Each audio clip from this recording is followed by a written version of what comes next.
Դատաստաններդ թագավորին տուր, ով Աստված, ու արդարությունդ թագավորի որդուն,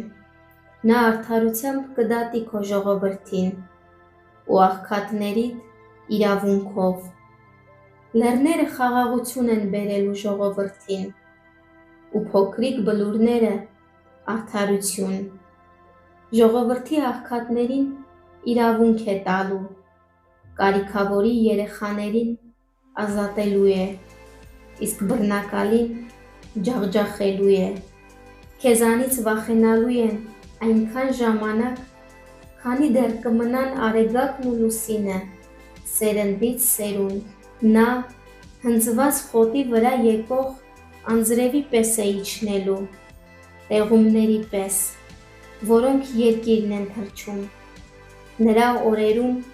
արդարը ծաղկելու է, մեծ խաղաղություն է լինելու, մինչև այլևս լուսին չլինի։ Ծովից ծով է տիրելու նա, ու գետից մինչև երկրի ծայրամասերը։ Նրա առջև անապատի բնակիչները ծնկի են իջնելու, ու նրա թշնամիները փոշի են լիզելու։